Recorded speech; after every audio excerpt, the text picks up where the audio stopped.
Thank you, ladies and gentlemen, for joining us across the great Louisiana plain, where we are having so much fun advancing the cause of constitutional freedom in Louisiana, and slowly but surely, day by day, and on some days quite rapidly, draining the vast Louisiana swamp. My name is Chris. And I'm Danielle, and this is the State of Freedom, brought to you by freedom-loving Louisiana First Patriots. Hello, State of Freedom warriors. Thank you so much for joining us today, for inviting us to be part of your day. We are so thankful for you. As I always say, and I mean it every time, you are the absolutely best listening family anyone could possibly hope for. And we are only here because of your encouragement, your prayers, your friendship, your financial support. If you're looking for a way to support us, to advertise with us, or to send us feedback, please visit our website at freedomstate.us. We'd also really appreciate it if you'd help us get the word out and spread the reach of the State of Freedom. Like the show on whatever platform you listen to us, subscribe to it, share it. You can share short clips from YouTube and Rumble instead of sharing the whole episode. And links to those are always in the show notes and over on freedomstate.us. Moms for Liberty East Baton Rouge Parish Chapter is dedicated to fighting for the survival of America by unifying, educating, and empowering parents to defend and take back their parental rights at all levels of government. To learn more or to get involved with Moms for Liberty East Baton Rouge, email momsforlibertybatonrouge@gmail.com. That's moms, the number 4, libertybatonrouge@gmail.com.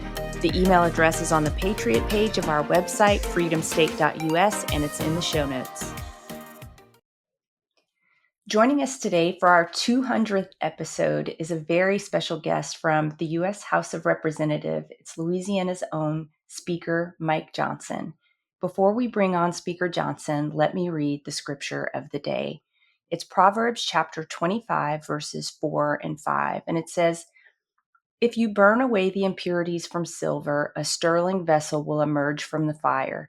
And if you purge corruption from the kingdom, a king's reign will be established in righteousness." And as citizens, we have a role to play in purging corruption from our state and nation. It begins with exposure and local accountability. We cannot be afraid of elected officials any longer. It's time for more and more of us to stand up, and I believe this is happening, but more and more of us need to stand up and call out corruption and the appearance of corruption starting at the parish level. If elected officials know that citizens are watching, they will have to behave differently, and it may just get too uncomfortable for them to remain in their position. If we want a state and a nation built on righteousness and justice, if we want a state and a nation that operates under honorable, trustworthy leadership, it has to start at home, and it has to start with us. I could not have possibly said that any better, Danielle. And what you're describing essentially is accountability, awareness and accountability, because they are accountable to us. We are not accountable to them. We are not their peasants. They are there to serve us. We have a government of, by, and for the people. And you're exactly right. We cannot be afraid to hold our elected officials accountable. And really, the executive branch including Kimberly Cheadle, who my mind cannot get off of regarding the things that have gone on yesterday with regard to her hearing in the House Oversight Committee. But I am in 100% agreement with you. That's the reason why the State of Freedom exists. That's the reason why LACAG exists, to hold our elected officials accountable and make this a government of, by, and for the people. You said that so well. What a pleasure to have Speaker Mike Johnson with us here this morning on the State of Freedom.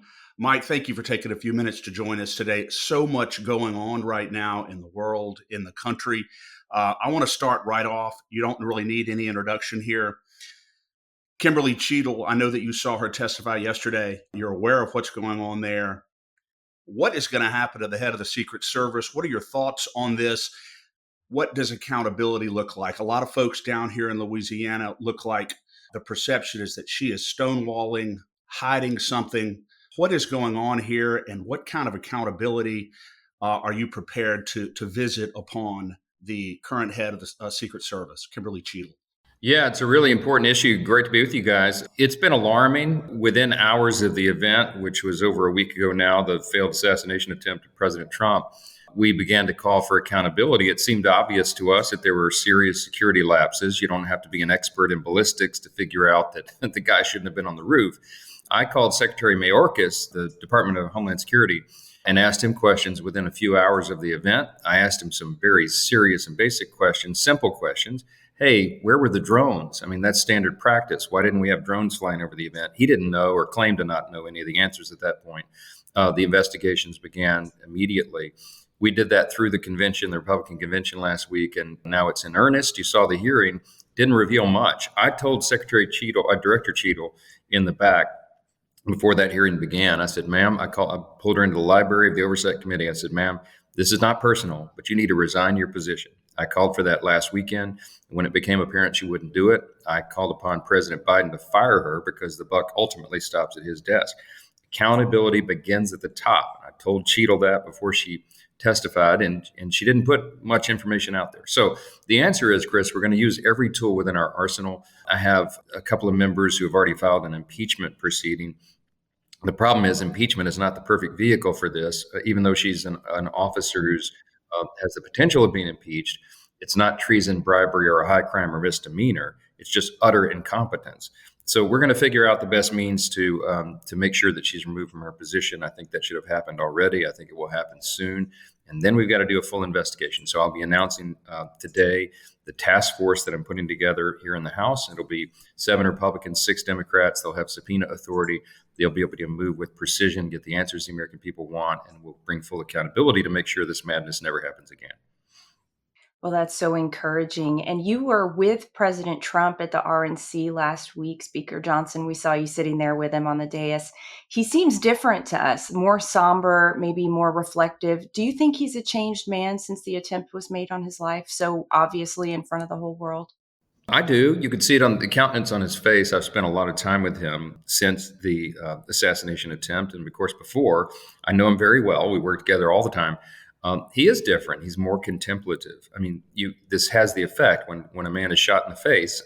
Anyone would think about life differently and look at it differently.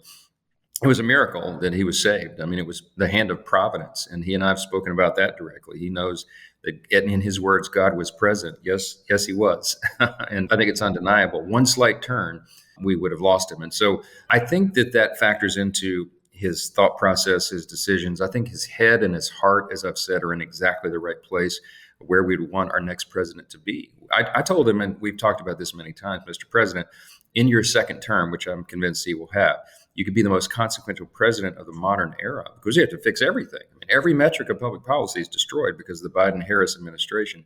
And he's thinking very deliberatively about that and about his legacy and the responsibility ahead of us. And I think he's in exactly the right place where we want him to be.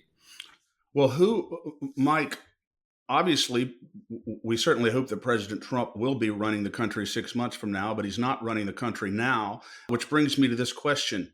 Who is running our country right now? We have at least we believe, a sitting president who recently appears to have resigned his position. The letter is not that they wrote is not on letterhead. There's questions about whether or not that's his signature. And if he is resigning his position because he is cognitively unfit to serve as president, who's running our country right now? I can't remember the last time. I was telling Katie last night. I said, Katie, we've been married for 24 years now, and I don't think I've ever gone to sleep at night and fallen asleep really having no idea whether we have someone at the helm of our country or whether we are a rudderless ship right now. Who's running the country right now, Mike? Yeah, great question. We've been wondering that since Biden took office, at least after the first several months. It became apparent. Good point. I mean, really, he's not been in control ever since. We sort of have a coalition government. I think in order to get the nomination, he had to make commitments to various segments of his party, the most radical segments, so that Bernie and Elizabeth Warren and the rest would step out of the way and allow him to have that nomination unimpeded. And so there have been Obama holdovers, people at his top level of staff They're just outside the camera lens. They're right behind the Oval Office, but they're the ones making the decisions.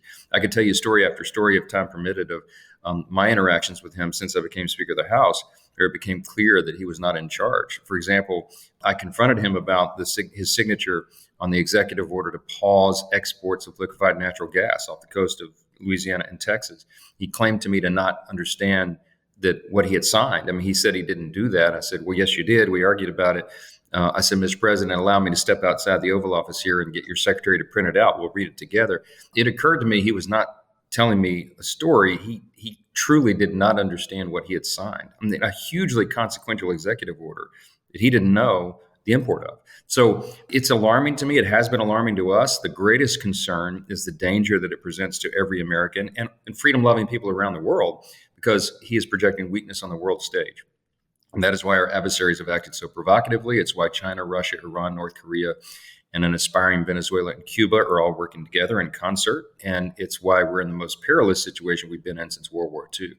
I don't know how we're going to get through the next few months here before the election, but November 5 cannot get here soon enough. We need a new commander in chief. We need to project strength again. And Donald Trump will do that. I'm excited to share a fantastic opportunity for State of Freedom listeners who are interested in investing in precious metals or even starting a home-based business in the precious metals industry. Metal Stacks is a precious metals collectors club where you can buy your metals at the best prices on the market, actual dealer cost. They are beating the big sites. They have no credit card fees and no minimums. If you're just interested in purchasing metals at a great price, visit metalstacks.com/dwalker. Get to shopping. That helps me out. I get the commission. You can also refer people to Metal Stacks for an additional income. If you're interested in learning about the referral business aspect of Metal Stacks, email me directly at danielle@freedomstate.us for more information. Speaker Johnson, what is the Democrats' next move with all the chaos that we're seeing unfold every day? It's mind-blowing to just step back and think about the news cycle right now, to step back and think about what's happened in the last 10 days alone. When we originally scheduled this interview, we were hoping to talk to you about the Chevron doctrine. Well, that's like old news. We still would love to talk to you about that at some point, but now, the world is a little bit on fire. Well, when the choice of a vice president nominee is the fifth story on the front page of the newspaper, you're in a crazy election cycle. Poor J.D. Vance, he only got a couple of days of headlines. Look, we're living in surreal times, and everything is abnormal and extraordinary and unprecedented. And around here, we have a running joke. Since I became speaker, nothing has been normal. And before that, it wasn't. And we all just pine for a normal Congress, but no one knows what it looks like anymore. So we navigate through these turbulent, uncharted waters with steady hands at the wheel, adhered and moored closely to our founding principles. We know that those great principles are timeless, and they're what's going to get us through. Meanwhile, the Democrats are scrambling around, throwing everything at the wall. I mean, look what they just did to anoint Kamala Harris as their new nominee. In 24 hours, they steamrolled over the small d democratic process, which they claim to be the great party of democracy, right? What a joke.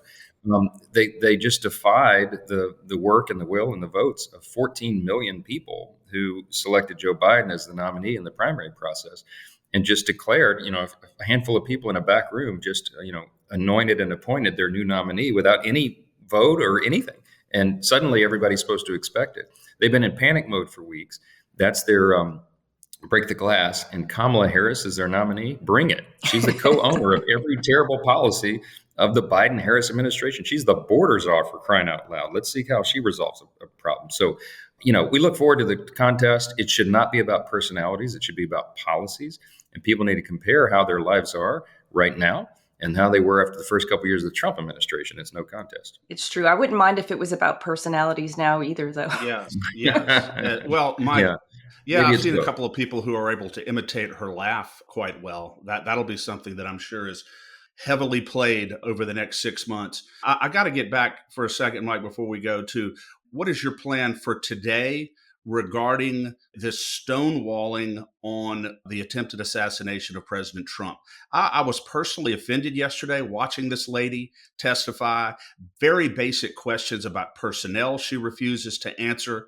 I mean, it looks like she's hiding the ball. I don't know who she's protecting or trying to protect, but I can tell you that there are a lot of people down here in Louisiana who are outraged that it looks like there's a possibility that they can make an assassination attempt on President Trump and, in typical Biden fashion, suffer little or no accountability for it. And I know that you're only one branch of government. There's only so much you can do. But what do you anticipate happening today with regard to Kim Cheadle, and whether or not, when we're going to get some answers to some real questions about this? Well, look, we have joint outrage on Capitol Hill. It's bipartisan, as you saw. That was one of the most bipartisan oversight hearings in the history of Congress. I mean, everybody was on exactly the same page, and leading Democrats looked her in the eye and told her she didn't need to resign also. So we're all in agreement. Everybody's outraged. This is a nonpartisan issue. I mean, the Secret Service has to protect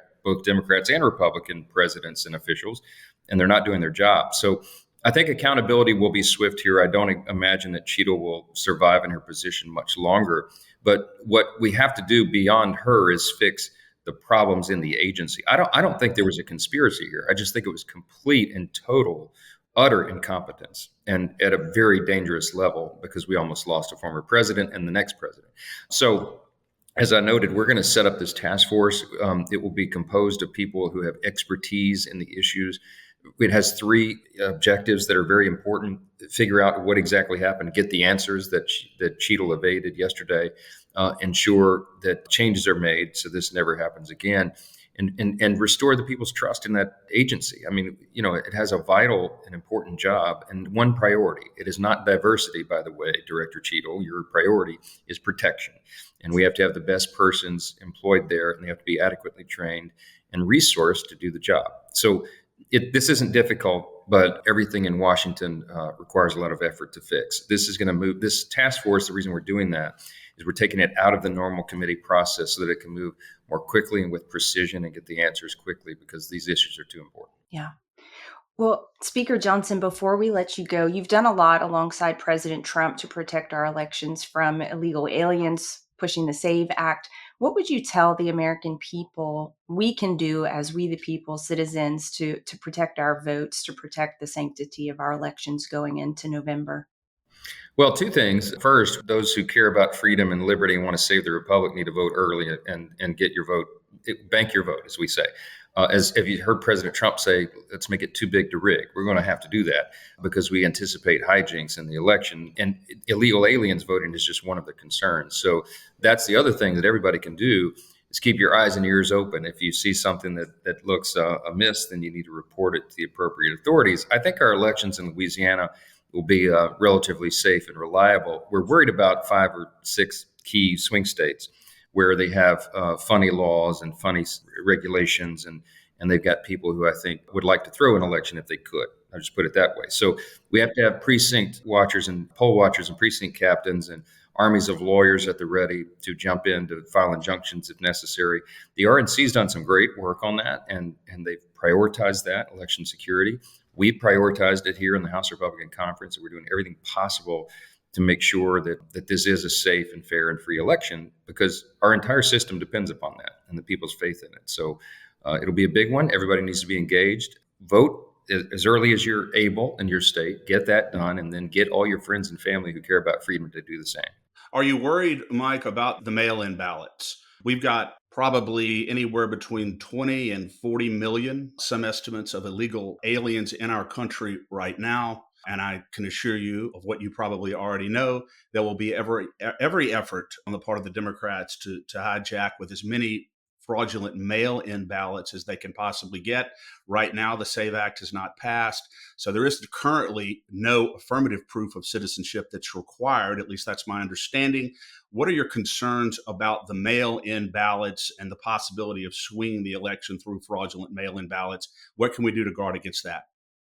Well, look, every state has its own system, and this is a state-by-state effort, as you know. We did pass the SAVE Act in the House, bipartisan, by the way. We even have some Democrats on it, but Chuck Schumer is letting it collect dust on his desk. We need, first of all, pressure applied on the Senate to get that passed. Mike Lee and our conservative colleagues over there have been trying to push it, but Schumer's in charge. So he needs to feel the pressure and the weight to do the right thing and get it to the president's desk for signature. We had 198 Democrats in the House vote against the SAVE Act, which means they voted to allow illegal aliens to vote in the election. That's all you need to know about their efforts. I think the mail-in ballot is a concern. I think there's got to be close oversight of that by the individual secretaries of state in each of the jurisdictions, each of the states. But we have even larger concerns than that. In the state of Wisconsin, for example, they've allowed ballot boxes to be placed in public parks again, unguarded. What could go wrong?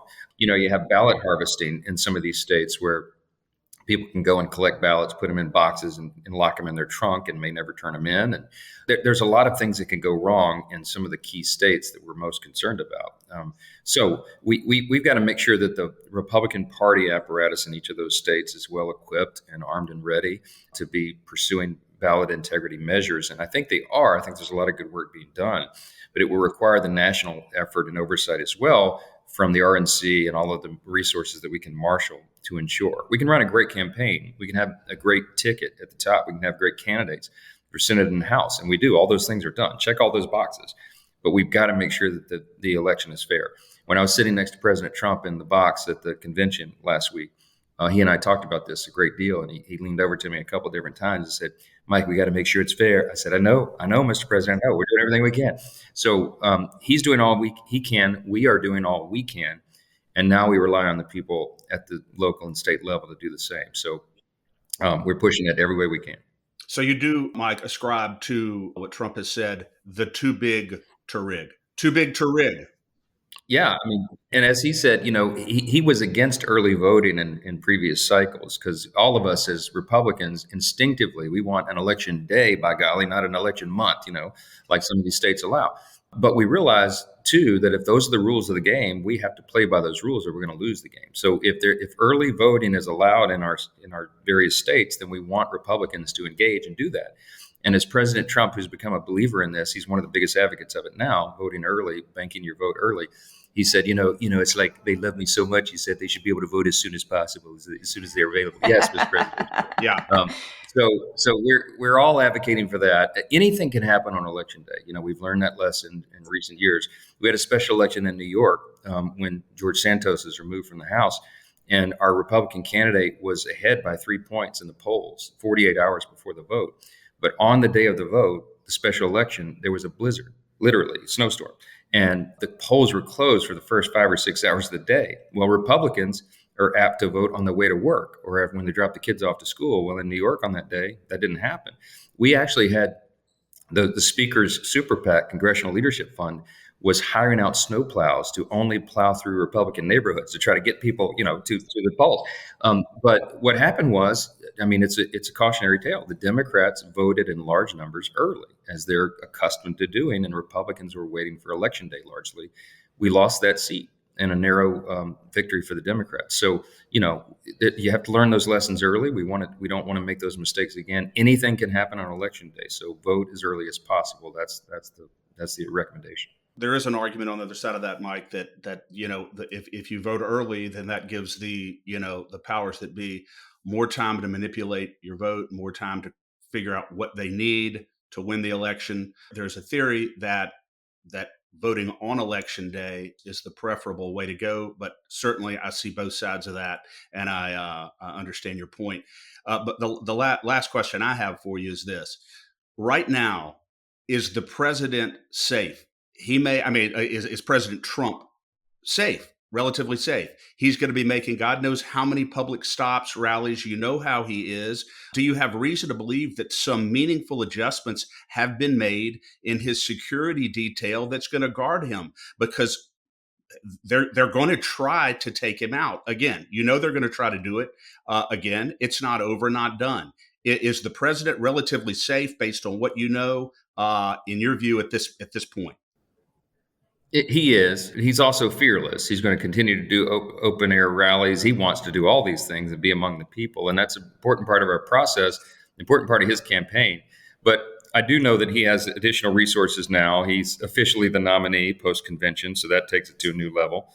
And of course, there's so much oversight and consternation about what happened last weekend that I think he'll be adequately protected. So I think he's confident in that. We'll go forward, but we do need new leadership at the Secret Service, and we'll continue to hammer that point as we discussed. We do. It's good to know that in your view, Cheadle's not going to survive this, because she shouldn't. She shouldn't. Yeah, Absolutely. absolutely. Well, Speaker Johnson, you've been so generous with your time. Thank you for joining us this morning. We're so proud to have you there, representing Louisiana, representing all of us. Thank you so much. And we hope that you have a wonderful day. We know you have a busy one ahead of you. Thanks so much, guys. Great to be with you all. God bless you. God bless you. God bless you, Mike. Thanks for listening to The State of Freedom. To stay on top of all the calls to action or find resources we mentioned today, check out the show notes for the episode. The scripture reading and reflection for today's episode are on our website, freedomstate.us. If you'd like to support the show financially, you can do that on our website as well. Again, that's freedomstate.us. If you'd prefer to give by mail, you can send a check to the State of Freedom at P.O. Box 861, Berg, Louisiana 70343. If you own a business and would like to support our show by advertising, please email us at info@freedomstate.us. To get involved with Louisiana Citizen Advocacy Group, visit lacag.org, lacag.org, or email Chris at chris@lacag.org. If you're enjoying the show, please subscribe and share it and give us a 5-star rating in the reviews. Thanks again, everybody. We'll see you next time.